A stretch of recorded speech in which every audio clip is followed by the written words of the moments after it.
3, 2.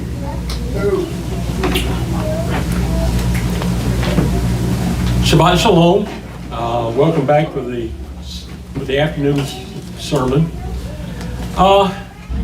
One of the things that I was thinking about this morning was in viewing Moses and where Moses, look what all Moses went through.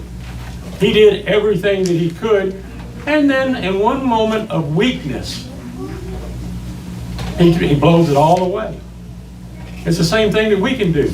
We can have years of greatness, I'll put it that way, of following everything that Yahweh has prescribed, but in one moment, you turn your back, okay, and you wind up in the same position as Moses was. Turn with me to Deuteronomy 31:29. I'm going to go back to 31. Because Moses is talking. He's standing up there. He knows that, well, he's close enough that he knows that day will not end well for himself. For I know, he says, that after my death you will utterly corrupt yourselves and turn away from the way which I have commanded you. Go through all of this. They went through 40 years of all of this. They saw all the things that happened during that 40 years in the wilderness. And evil will happen to you in the latter days. Well, he didn't stop just with the events going on around them right that moment. He also was talking about their future, our future.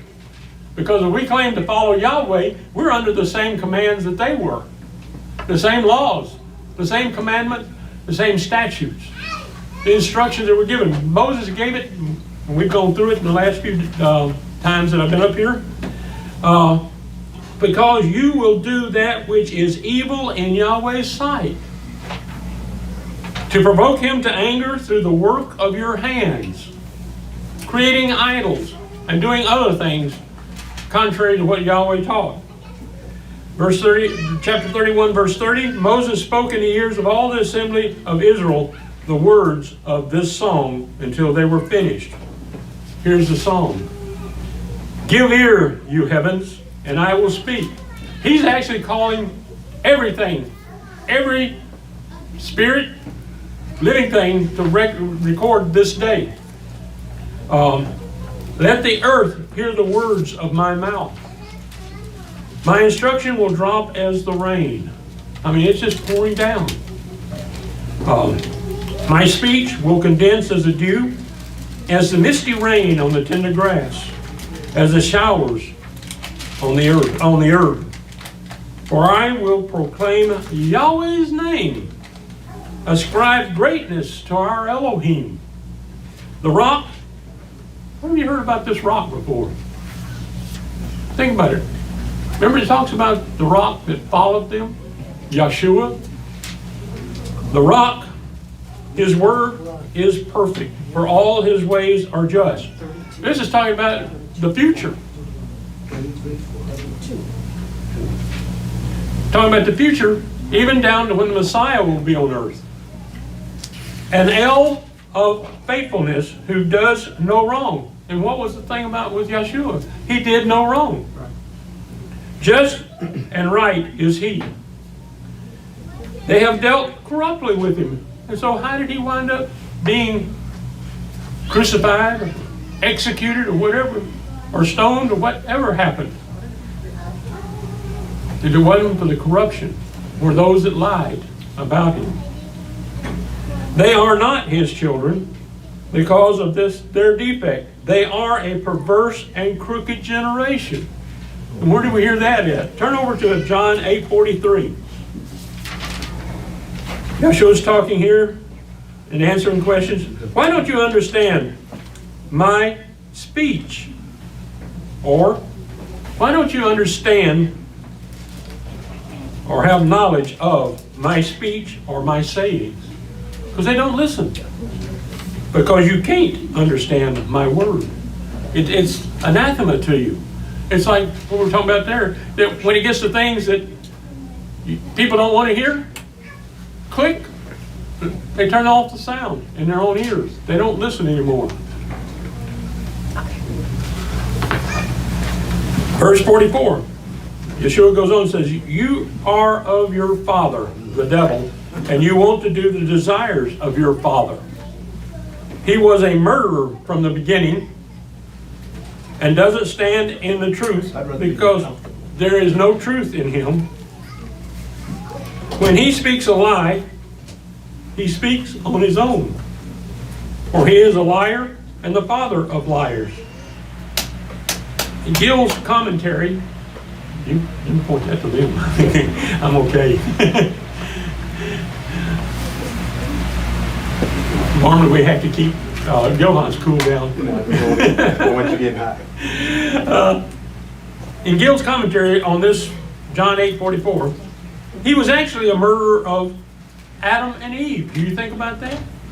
By leading them into temptation and all their prosperity, it means all of the kids to follow. By tempting them to sin, which brought death and ruin upon them, and who quickly after that instigated Cain to kill his brother.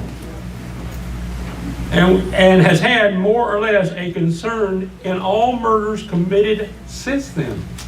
And has been in all ages, and still is, a murderer of the souls of men, and therefore is rightly called Abaddon or Apollyon, which signifies the destroyer.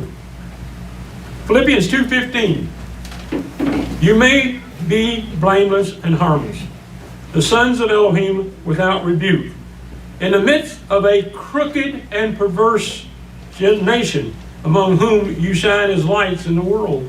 And you look around today, the small groups of people out there that are actually the light to the world in a very perverse and crooked generation. Because there's really nothing anymore that's not evil. It's just the way society functions. Going back to Deuteronomy 32, verse 6. Is this the way you repay Yahweh, foolish and unwise people? You know, when he does all this for you, and then what do? Okay. Isn't he your father who has brought you? He has made you and established you. In other words, he's made you to stand upright, perpendicular. That's what that word means, is to be upright. I'm sorry, for some reason I'm still having problems with these glasses today. Verse 7, remember the days of old. Consider the years of many generations. Ask your father, and he will show you. Your elders, and they will tell you. When the Most High gave to the nations their inheritance, when he separated the children of men, he set the bounds of the peoples according to the number of the children of Israel. Have you ever thought about that? When he was talking about, why do you think these other nations exist where they do in the world? Yahweh created that. He separated them. He pushed them apart. Remember at the Tower of Babel, their language was mixed to the point that they couldn't no longer collaborate together to do evil together, but it did scatter it around the world as they became separated by language, number one.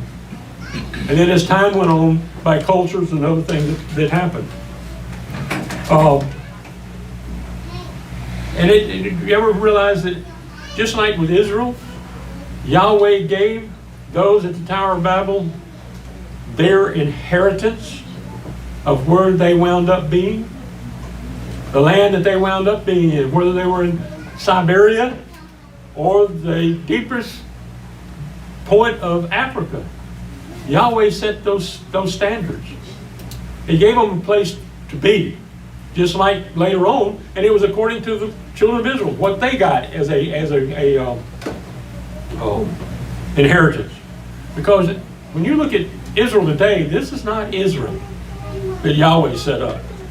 This is man's Israel. Because Yahweh gave a boundary to Abraham that went from the Euphrates River, which is up in Iran and Iraq, all the way down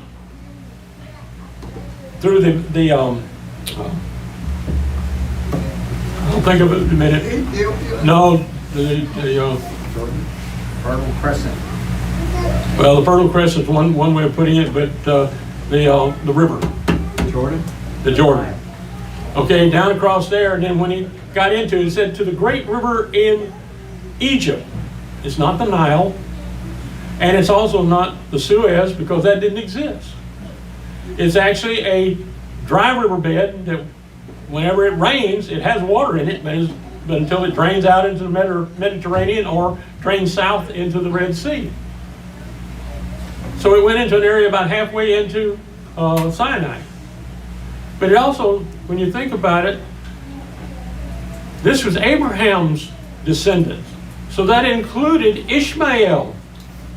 And it included Esau. Well, Thank you. as as you like him, it includes him. All of those areas now that basically makes up the Middle East. They were given a inheritance. Generations, as an example, Genesis, chapter 10, verse 25.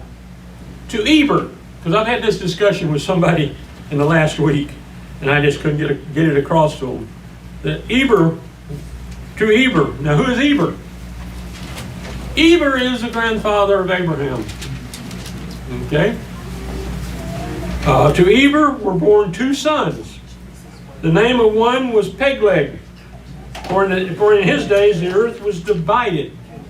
And it was during his lifetime that Yahweh divided the land. His brother's name was Joktan. But and that's where the word Eber is where the word Hebrew comes from. Okay? So he was trying to give me a difference between the Hebrews and and Judaism. I said, kind of have a problem. They're both the same. Okay, just words. Genesis 10, verse 32. These are the families of the sons of Noah, by their generations according to their nations. The nations divided from these in the earth after the flood. So it gives a time frame when Yahweh did this division of the land. As you think about it, up until that point, well, everybody had been drowned in the flood, and the only ones of Noah and his family, which was in a set area of the Middle East, and his three sons, Shem, Ham, and Japheth. I think that was the correct number. That's right. Had spread out from where they were at. Shem was down in the plains. Let's see. I'm trying to remember who built that pyramid to heaven. Huh? Nimrod, but I'm trying to remember who was his father. Whether it was Ham or Japheth. I think it was Japheth. Huh? He was a Hamite. That's right. I believe he's right. I believe it was Ham. Ham, okay. And one of the things when Yahweh separated the languages, he separated the languages, all those that were gathered with Nimrod from Shem. Shem and his people were not anywhere near that group. So they maintained their language. Okay? And then when you follow their lineage down to Abraham, to Jacob, and all of the area of the Middle East, to today's Middle East, they all came basically from Shem. That's where they come from.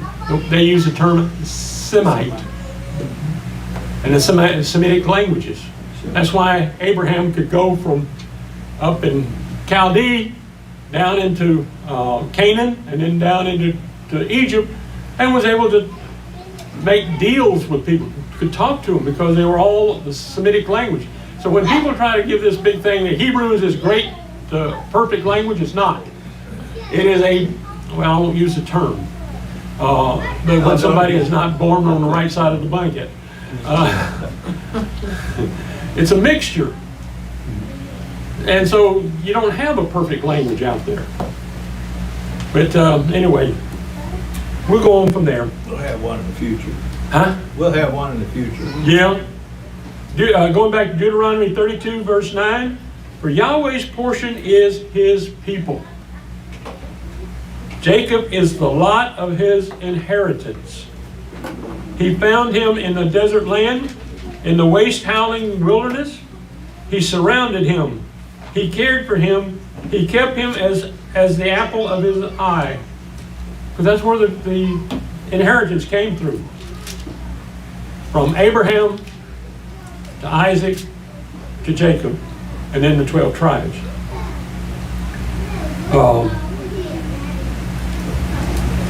Verse 11, as an eagle that stirs up her nest, that flutters over her young, he spread abroad his wings. He took them, he bore them on his feathers.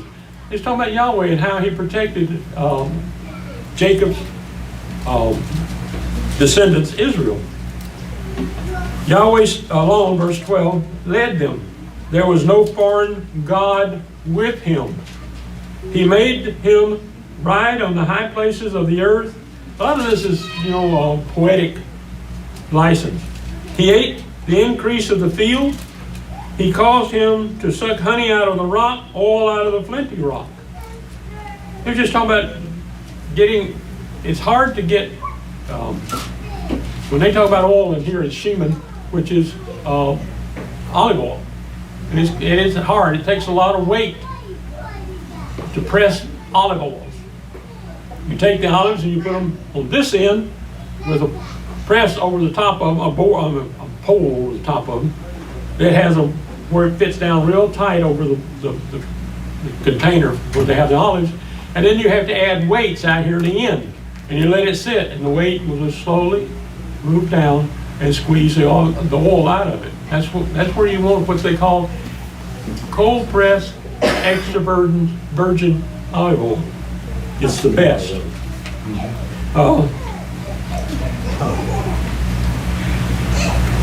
Let's see. Verse 14 of Deuteronomy 32. Butter from the herd and milk from the flock, with fat of lambs, rams of the breed of Bashan, and goats with the finest of the wheat. From the blood of the grape you drink wine. So when somebody tells you that Passover is done with grape juice, they don't know what they're talking about. Because they did drink wine. And the thing about it is, from the time that you normally harvest grapes, say in, I think, late August, until the spring, which is nearly 6 months away, in an area that does not have refrigeration, there is only one way to keep grape juice. Turn it into wine. Because once you turn it into wine, it will sit there unless you leave it out. It will hold its flavor, and the longer it is in the bottle, the better the flavor. Right. Find that today. And let's see. Verse 15, but Jeshurun grew fat and kicked. You have grown fat. You have grown thick. You have become sleek. Then he abandoned Eloah. See, this is the first time I see in the Torah the Aramaic word for Elohim, because Eloah is plural. Who made him? Then he abandoned Eloah, who made him, and rejected the rock of his salvation. And that word salvation there is Yeshua. It's not talking about the person. It's talking about the what he accomplished. Right. And he's talking about the rock of his Yeshua, his salvation. They moved him to jealousy with strange gods. They provoked him to anger with abominations. Well, the strange god was, I can't think of the name. Curtis, what's the name of the one they carried with them? Huh? Do what? The god that they carried with them during their march. Rimpon. Huh? Rimpon. And there was another one too. There's another one that carried Baal, they carried Rimpon, they carried Moab. And you, the abominations. What did they do with Baal and Those other ones. huh? With Baal and Balaam Sacrifice their children. Huh? They'd sacrifice, they burn their children in the fire. Okay. That was the Moab. That was the Moab. In case everyone is thinking I'm totally nuts or lost it, this is the most I've got this group to ever talk. Is by acting dumb. Okay? But it draws out. But it also lets them know, are they thinking along the same line as I'm thinking of? Am I reading this right? Am I understanding this correctly? And am I putting it across? Dennis? Yes, Act sir. 7 will answer your own question. Act 7. Act 7. You got it? Is Go ahead. Is Stephen's address to the Sanhedrin? Yeah, Stephen was talking. You said Stephen? Stephen, Okay. yes. Was addressing the Sanhedrin? And it's in, let's pick it up in verse 42. Verse 42 of Act 7. We're going to pick it up there. Then Elohim turned and gave them up to worship the host of heaven. For it is written in the book of the prophets, did you slaughter me animals and sacrifices during the 40 years in the wilderness, O house of Israel? During the 40 years, remember, that's Yep. the time frame you're speaking of. And you also took up the tabernacle of Moloch and the star of your God, Ramphan. Your Yep. mighty one, Ramphan. So, I mean, Ramphan. you know, Moses is reminding them of all of the things that they've already done, no matter what Yahweh had done for them. It's the same thing with us. We know what a lot of the things that Yahweh has done for us. What do we do for Him? See, that's the thing. Are you faithful? Do you keep His statutes and His commandments and everything that He has required? A lot of people in the New Testament and in Christianity, they basically believe that when Yeshua came, that ended everything else that had to be done. No, it didn't. All it did was reinforce. If you look at the life of Yeshua, He followed through and did everything that was commanded. And in nowhere does He say, well, when I die, you don't have to do it no more. All He did was replace the animal sacrifice with His blood. Matthew 5:17. Matthew 5:17. I mean, you go through all of this. You have to kind of look at it linear of all the things that took place and all the things that Yahweh has done. Let's see. They moved him to just, verse 16, to jealousy with strange gods. They provoked him to anger with abomination. They sacrificed to demons, not Eloah or Elohim. To gods, when I use gods here, it's pagan gods. Right. That they didn't know. To new gods, they came up recently.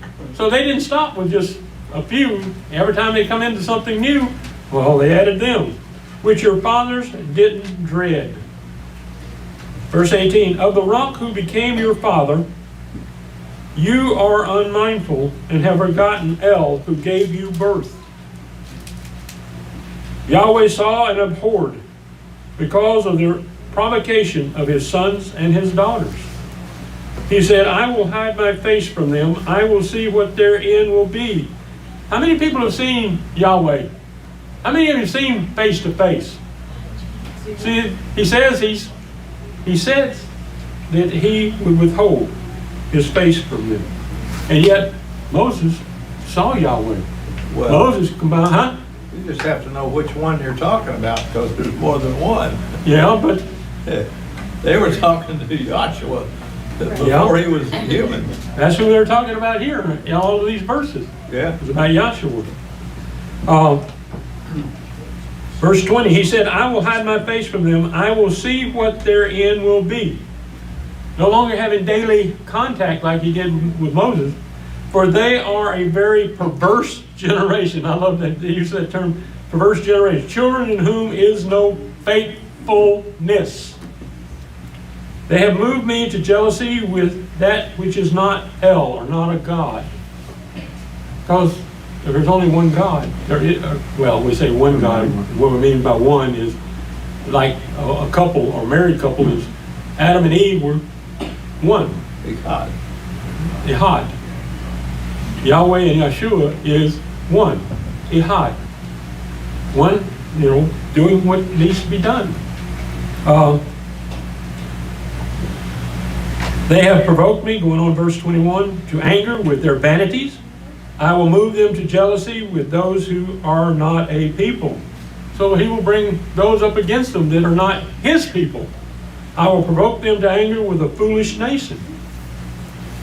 For a fire is kindled in my anger that burns to the lowest Sheol, the lowest part of the grave, devours the earth with its increase, and sets the foundation of the mountains on fire.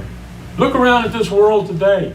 If that is not totally true, he has set a fire because he is allowing them to do what they want to do until they reach a point, just like at the time of Noah. Yahweh reached a point and he no longer could accept what they were doing. He said, if you don't do something, there's not going to be any limit to their imagination. You think about it, around the time Noah, it was 1,000 years in there for knowledge to grow. We have no idea what kind of chemistry, what kind of, I'm trying to think of words, mathematics, physics, all the things they explored. Just because there's no examples of them, they may have gone a different path than our scientists did, or our developers. And even here, there are times when, because of money, we have things that are not good for us. Gasoline cars, they had the ability to build electric cars long ago. They had possibilities of doing all other things else. But the oil companies were going to make money off of this oil that they had. And that was the only way they could make money off of it, because that was the only place that they could use it, mainly, within the cars and to do other things along that line. So, you know, you look at it, the corruptness of the world. The steam engine. Did you know that the steam engine is 10 times better than electric car or a gasoline car? A steam engine can pull items. Look at your steam locomotives. They can pull trains, long trains, that cannot be pulled by a diesel engine. And let me clarify that. Because a diesel motor does not drive a diesel locomotive. It generates electricity that drives the electric motor that actually pulls that train and that load behind them. Because there's no way with a diesel engine by itself, especially if you're like some that have ever driven either a tractor, a diesel tractor, or a diesel truck. You have a clutch, you have a flywheel. You have to have that flywheel up to a certain RPM when you pull that clutch, or the engine will die because of the situation there. But a steam engine, nah, that's no problem. All you're doing is releasing steam. It goes right into a piston, and that train, the wheels start moving right then. There is no weight or trying to get the speed up to pull it. The best story I know on that was along the Mississippi River, in one of the ports there, that they had a steam engine that they used to pull the barges because of water current up to the dock and locks it to the dock, and they unload it or load it. Well, it broke down. So they brought in, at what was at that time the largest diesel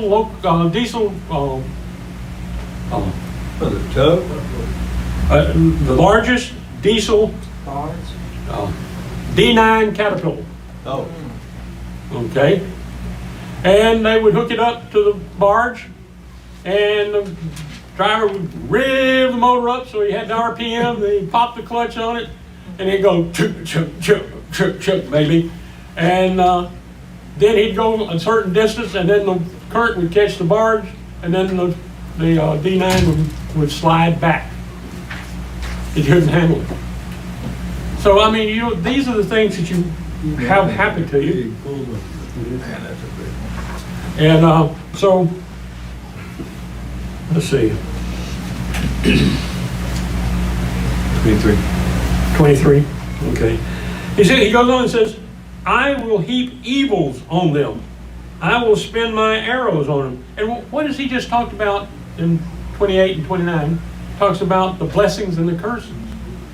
That if you do according to Yahweh and you follow Yahweh, you get blessings. If you don't, curses follow. Well, why would curses follow? Yahweh really didn't have to implement the curse. All he had to do is let them do what they wanted to do, and by their own actions. Because look what we've lived in the last 2 years. That's the way it's going to be. By our own actions, we have introduced curses and disease into the world that wasn't there before. They shall be wasted, verse 24, they shall be wasted with hunger and devoured with burning heat and bitter destruction. Well, if they don't get this supply line fixed, people are going to see a little more about what hunger is like, because there won't be enough food. People will be battling over it. He talks about burning heat and bitter destruction. They're showing that the sun is starting to heat up. Elon Musk had launched, I think, 48 satellites to build this internet satellite. One solar flare took out 38 of them. Are you kidding? Really? I never heard that. Zap. Uh-huh. That was quick, wasn't it? Bitter destruction. Okay. I will send the teeth of animals on them, with the venom of vipers that glide in the dust. Outside the sword will bereave, battles, war. And in the rooms, terror on both young man and virgin, the nursing infant and the gray-haired man. Because when things really come down to it, there is no separation of who is exempt unless you follow Yahweh. Verse 26, I said that I would scatter them afar. Tell me if that's not true. Can anyone tell me any one country of Israel?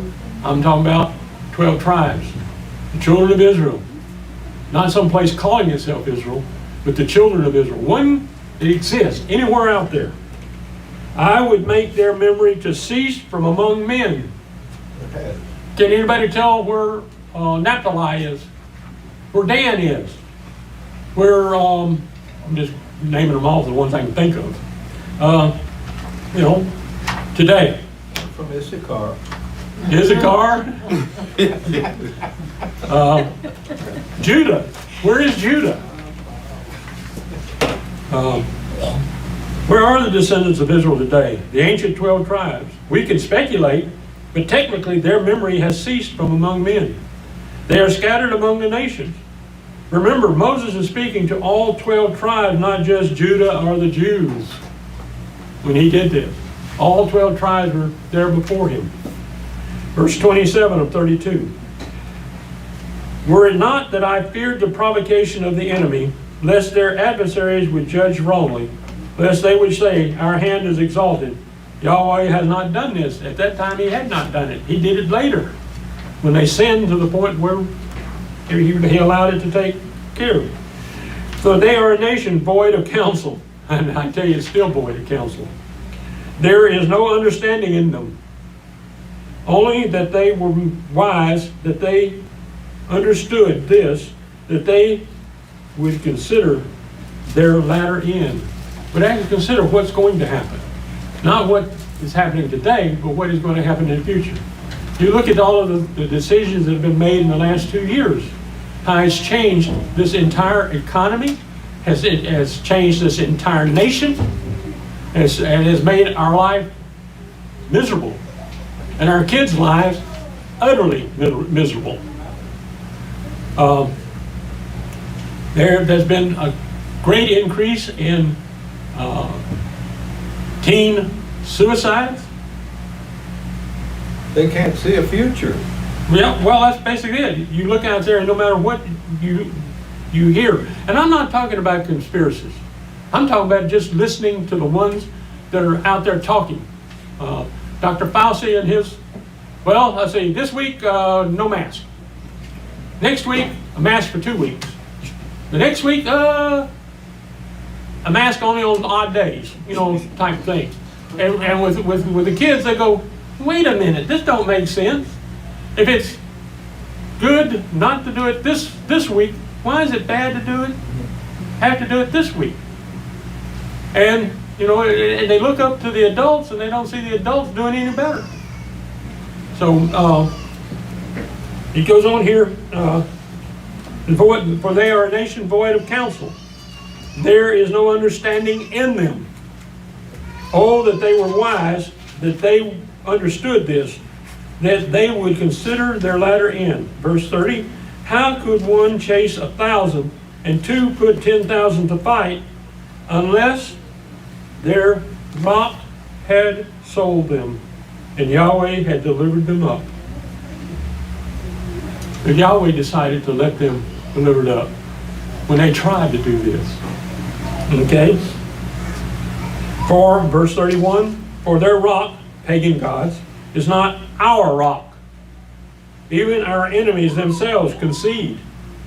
For their vine is of the vine of Sodom, of the fields of Gomorrah. Their grapes are poison grapes.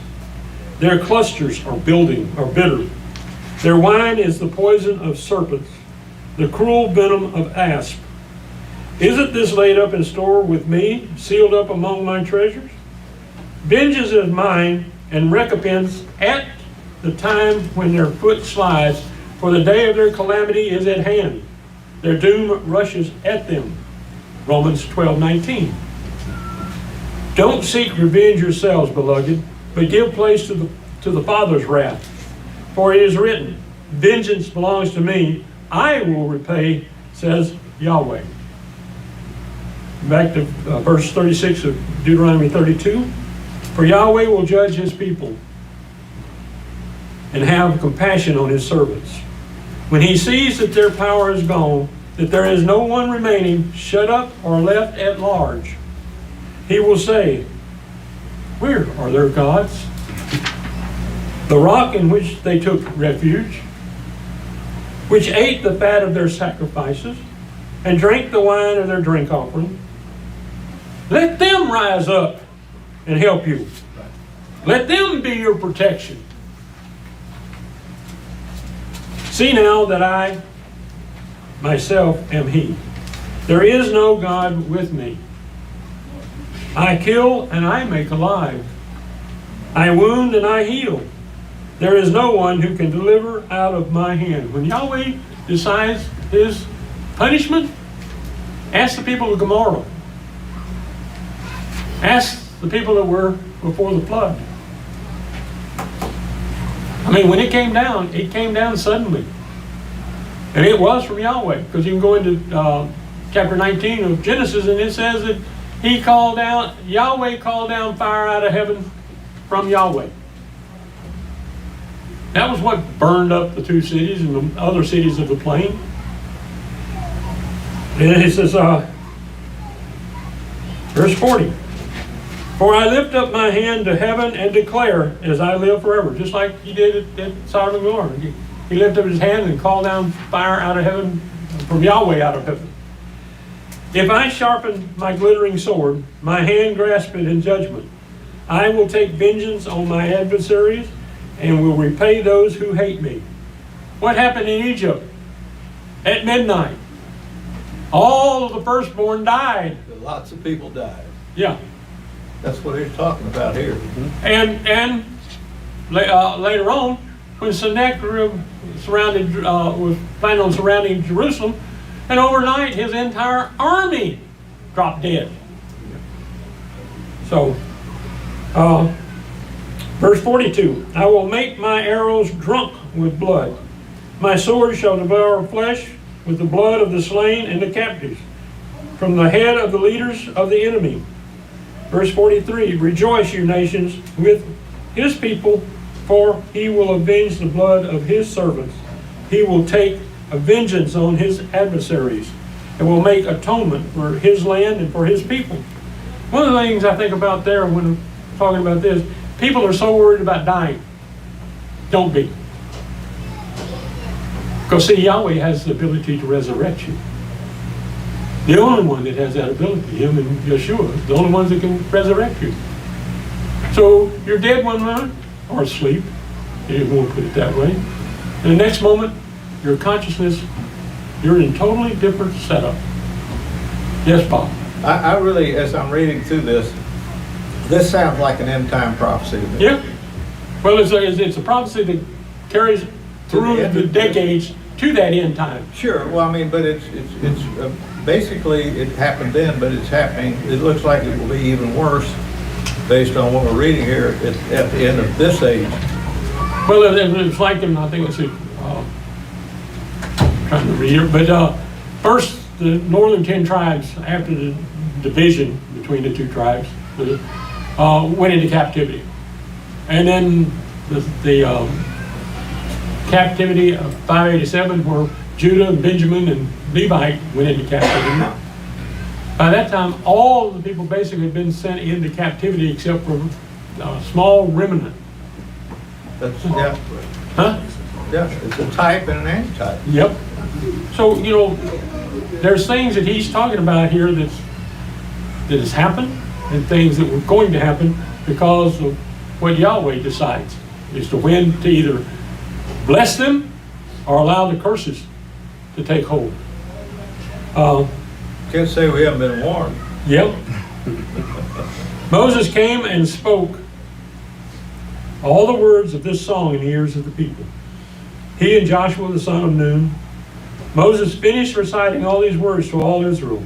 He said to them, set your heart to all the words which I testify to you today, which you shall command your children to observe and do. All the words, notice it says all the words of this law. For it is no vain thing for you, because it is your life. And through this thing you shall prolong your days in the land, wherever you go over the Jordan to possess it. So he's telling them, you know, if you want to remain a nation that is recognized by the world even, you better do what I'm telling you to do. Because that is the only thing that's going to keep you alive. And it really comes down and devolves when they think about, I think of it as all of the Christian nations of this world. Technically, they claim that they are following Yeshua, the son of Yahweh, and they're claiming that they're following all of his commandments. But see, the problem is, they want to shave it down because in the New Testament, only those certain things that Yeshua actually, I guess you say, comments on, is the only thing they want to watch or do. Not realizing that they're leaving out about 2/3 of what they need to be doing. And verse 47, for it is no vain thing for you, because it is your life. And through this thing you shall prolong your days in the land, where you go over the Jordan to possess it. Now we come down to the final day of Moses. Yahweh spoke to Moses that same day, saying, verse 48, go up into this mountain of Abarim, to Mount Nebo, which is in the land of Moab. I have stood on Mount Nebo. Well, whoopee. Which I give to the children of Israel for a possession. Die on the mountain where you go up, and be gathered to your people. Would you think of this? You're walking to your own death. You're climbing this mountain to your own death. You know, you're thinking about this, but at the same time, he knows that Yahweh can resurrect him. Knows that, you know, this ain't final. This is just taking me out of the mixture at this point, and let them do what they're supposed, what they will do, and see how well. I guess you can say that.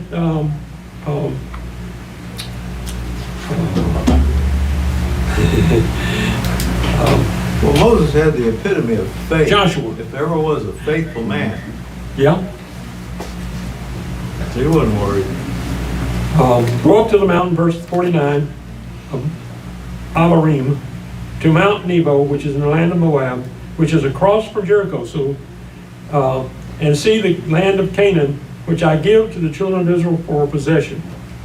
die on the mountain where you go up, and be gathered to your people, as Aaron your brother died on Mount Hor, and was gathered to his people. Because you trespassed against me among the children of Israel, and at the waters of Meribah of Kadesh, in the wilderness of Zin, because you didn't uphold my holiness among the children of Israel. By showing it to be what Yahweh was doing, not Moses doing it by waving his stick around. Deuteronomy 32:52.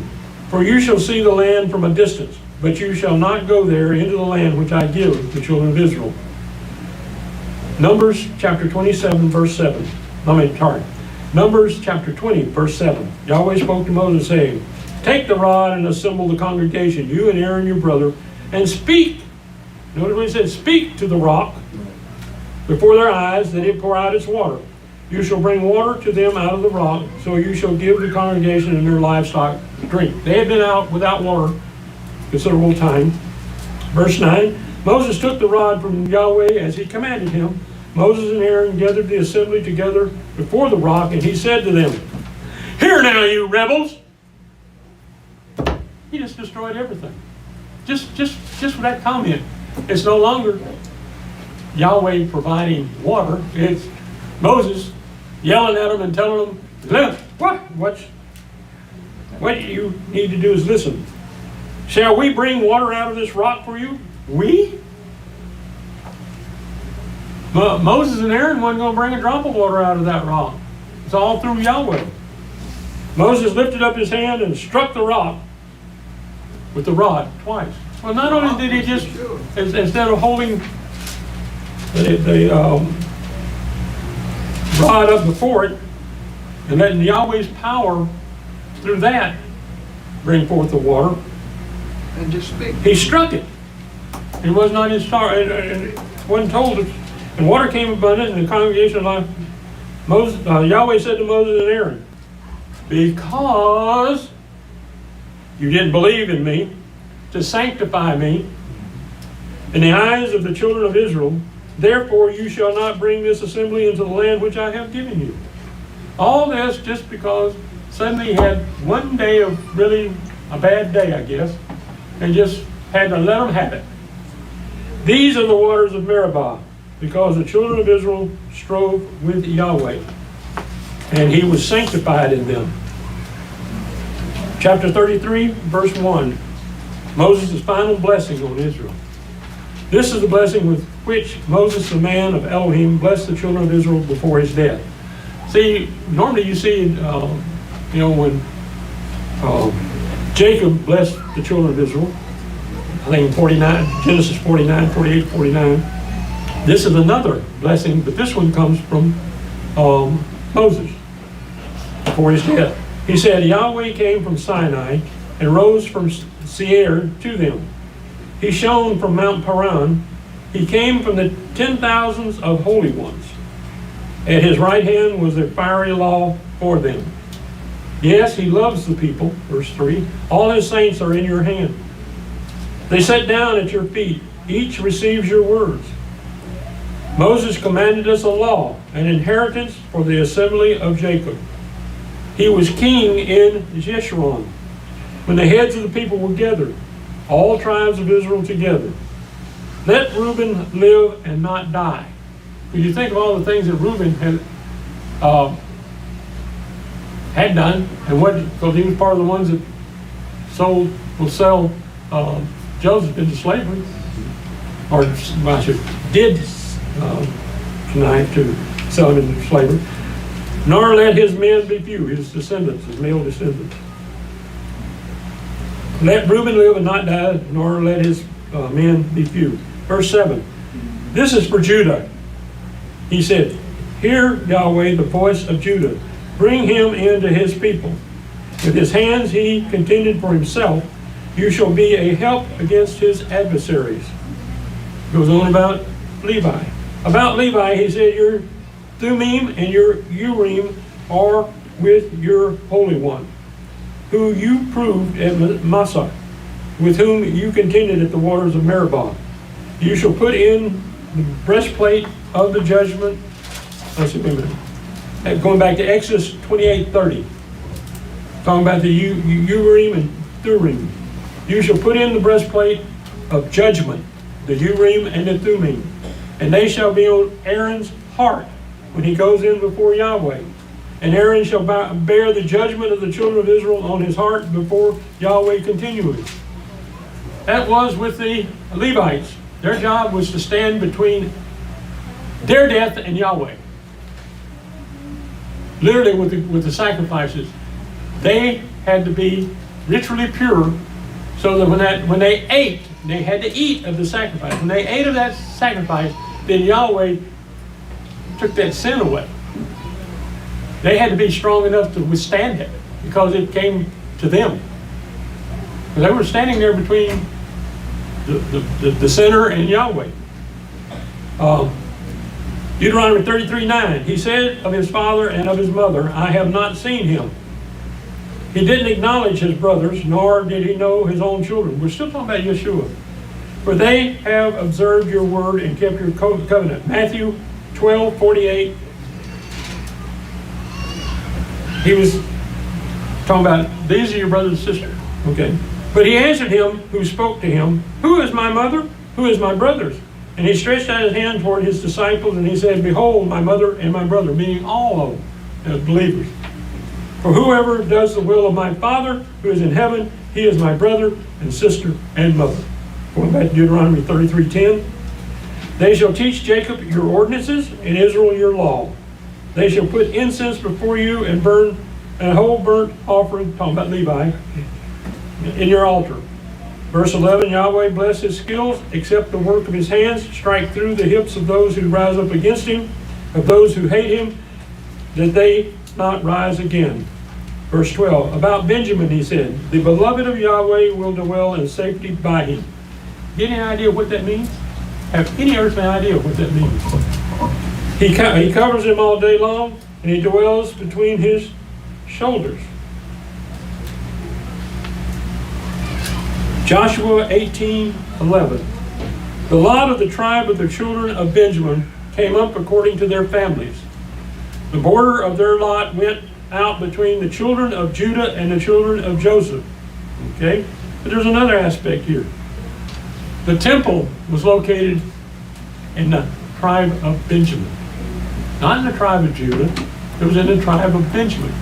Not in the tribe of Levi. It was in the tribe of Benjamin. Between Judah and Joseph. Verse 13. About Joseph he said, his land is blessed by Yahweh for the precious things of the heavens, for the dew, for the deep that couches beneath. For the precious things of the fruits of the sun, for the precious things that the moon can yield, for the best things of the ancient mountains, for the precious things of everlasting hills, for the precious things of the earth in its fullness, the good will of him who lived in the bush. Let this come on the head of Joseph, on the crown of the head of him who is separated from his brothers. The firstborn of his herd, majesty is his. His horns are the horns of the wild ox. With them he will push all the peoples to the ends of the earth. They are the 10,000s of Ephraim. They are the thousands of Manasseh. Some consider the United States and Britain to be Ephraim or Manasseh, depending on who you listen to as to which one is which. But look at the power that it has exerted. Back during World War II, it exerted more power than everybody's ever seen. It has ever since then. Chapter 33, verse 18, about Zebulun, he said, rejoice, Zebulun, in your going out, and Issachar in your tents. They will call the peoples to the mountain. There they will offer sacrifices of righteousness, for they will draw out the abundance of the seas, the hidden treasure of the sand. About Gad, he said, he who enlarges Gad is blessed. He dwells as a lioness and tears the arm, yes, the crown of the head. Verse 21. I am getting close. He provided the first part for himself, verse 21, for the lawgiver's portion was reserved for him. He came with the heads of the people. He executed the righteousness of Yahweh. his ordinances with Israel. About Dan, he said, Dan is a lion's club that leaps out of Bashan. About Naphtali, well, I mean, didn't say much about Dan, did he? About Naphtali satisfied with favor, full of Yahweh's blessing, possessed the west and the south. About Asher, he said, Asher is blessed with children. Let him be acceptable to his brothers, let him dip his foot in oil. Your bars will be iron and brass, as your days, so your strength will be. There is no one like El, Jeshurun, who rides on the heavens for your help. In his excellency on the skies. Verse 27, the eternal Elohim is your dwelling place. Underneath are the everlasting arms. He thrust out the enemy from before you and said, destroy. Israel dwells in safety, the fountain of Jacob alone in a land of grain and new wine. Yes, his heavens drop down dew. You are happy, Israel. Who is like you? A people served by Yahweh, the shield of your help, the sword of your excellency. Your enemies will submit themselves to you. You will tread on their high places. And so we finally come up to the death of Moses. Chapter 34, verse 1. Moses went up from the plains of Moab to Mount Nebo, to the top of Pisgah, that is over against Jericho. In other words, it's across the Jordan from Jericho. Yahweh showed him all the land of Gilead to Dan, and all Naphtali, and the land of Ephraim and Manasseh, and all the land of Judah to the western sea, meaning all the way to the Mediterranean. Okay. Wasn't too visible that time I was there. No, it was pretty hazy. It was hard to even see as far as Jerusalem when we were there, when I was there anyway. Verse 3, and the south and the plain of the valley of Jericho, the city of palm trees, to Zoar. Yahweh said to him, this is the land which I swore to Abraham, to Isaac, and to Jacob, and saying, I will give it to your offspring. I have caused you to see it with your eyes, but you shall not go over there. Because he had strong eyes at this time, even though he was 120 years old. So Moses, the servant of Yahweh, died there in the land of Moab, according to Yahweh's word. He buried him in the valley in the land of Moab, opposite Beit Peor. Remember what happened there. But no man knows where his tomb is to this day. Moses was 120 years old when he died. His eye was not dim. I wish I could say the same for me. Wow. Nor his vigor. Nor his strength gone. And that's another one, because when I'm working on this land out there that I'm putting together, I can work for about an hour, and then I got to take about a half hour siesta because it just drains it out. Right now it's not too bad. It'd be worse when the sun gets summer. Verse 8, the children of Israel wept for Moses in the plains of Moab 30 days until the days of weeping in the mourning of Moses were ended. We have a record in Numbers 20, verse 29, when all the congregation saw that Aaron was dead. They wept for Aaron 30 days, even all the house of Israel. Going back to Deuteronomy 34:9, Joshua the son of Nun was full of the spirit of the wisdom, for Moses laid his hands on him. This is where a lot of coming in with the laying on of hands, especially of those that are when they're immersed. The children of Israel listened to him and did, talk about Joshua, and did as Yahweh commanded Moses. Verse 10, since then there has not arisen, listen to this, a prophet in Israel like Moses, whom Yahweh knew face to face. In all the signs and the wonders which Yahweh sent him to do in the land of Egypt, to Pharaoh and to all of his servants and to all his land, and in all the mighty hand and in all the awesome deeds which Moses did in the sight of all Israel. That brings to a close the entire Torah that I've been working on and dealing with for the last, I'm not sure how many years now. Yeah. It's stretched out a little bit more as I've moved up to Paris and now in speak basically the second and fifth Sabbath. Next time I'll be here is the second Sabbath in March, which is March the 12th, 4 weeks from today at 3 p.m. Live streaming will resume February the 19th, which is next Sabbath, at 1 p.m. Hallelujah. Praise Yahweh. Hallelujah. Yahshua. Praise Yahshua. God's salvation.